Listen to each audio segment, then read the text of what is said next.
November 29, 2009 దీక్షా దివాస్ పెద్ద ఎత్తున మా పెద్దలు గౌరవనీయులు మా కేసీఆర్ గారు దీక్ష చేసి నా తెలంగాణ రావాలి, నేను తెలంగాణ సాధించుకుంటా, నేను పోరాటం చేస్తా, నా ప్రాణం పోయినా సరే, నా ప్రాణం దాకా కూడా నా ప్రాణం త్యాగం చేసైనా సరే తెలంగాణ రావాలని చేసి ఆనాడు దీక్ష చేసినందుకే ఈరోజు తెలంగాణ వచ్చి 10 ఏళ్ళు పెద్ద ఎత్తున మొదటి సీఎం కేసీఆర్ గారు బ్రహ్మాండంగా తెలంగాణ రాష్ట్రాన్ని ఒక అన్నపూర్ణ రాష్ట్రంగా చేసిండు.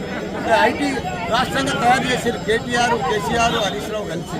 ఈరోజు చూస్తే మన వాళ్ళు ఎప్పటిలో 2 ఏళ్ళు వస్తుంది, మొత్తం రైతులకు అన్యాయం జరుగుతుంది, దళితులకు అన్యాయం జరుగుతుంది.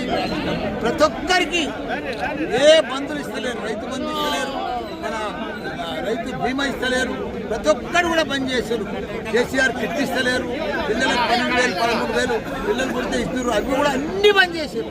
వాళ్ళన్ని దుకాణాలన్నీ కూడా బంద్ చేసుకుంటూ వస్తూ ఉన్నారు. తెలంగాణలో సత్యనాశ్ చేస్తారు కాంగ్రెస్ ప్రభుత్వం. ఆ రోజు ఇంత పెద్ద 3 లక్షల మెట్రిక్ టన్నుల ధాన్యం పట్టింది మన కేసీఆర్ గారు తెలంగాణ. ఈరోజు ఎక్కడ ఉన్న రైతులు కూడా అన్యాయం అయిపోయింది, ప్రతి ఒక్కరు కూడా బాధపడుతున్నారు. తప్పకుండా మళ్ళీ కేసీఆర్ రావాలి, మళ్ళీ కేసీఆర్ ప్రభుత్వం రావాలి.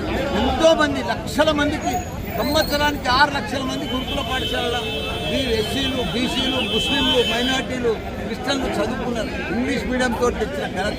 ఈరోజు అక్కడ అన్నం కూడా సరిగ్గా పెట్టలేదు. అంత అన్యాయం అయిపోయింది తెలంగాణ. కాబట్టి మళ్ళీ మన కేసీఆర్ రావాలి, తప్పకుండా కేసీఆర్ వస్తారు. ప్రజలందరూ కూడా మన కేసీఆర్ రావాలని పెద్ద ఎత్తున ఈరోజు మిర్జాదిగూడ మున్సిపల్ కార్పొరేషన్ పరిధిలో మన మాజీ మంత్రివర్యులు చాపకూర మల్లారెడ్డి గారు కేసీఆర్ గారి దీక్షా దివస్కి ముఖ్య అతిథిగా వచ్చేసారు.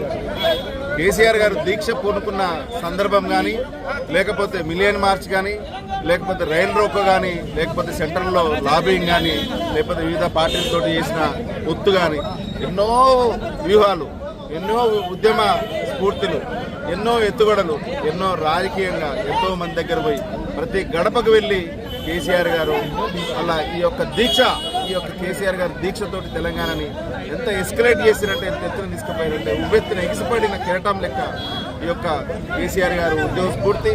ఇవాళ తెలంగాణ వచ్చిందంటే, తెలంగాణ సాధించడం అంటే కేసీఆర్ గారు ఆయన కూడుకున్న అంకుటితమైన దీక్ష, కఠోర పరిశ్రమతో ఈరోజు తెలంగాణ వచ్చింది.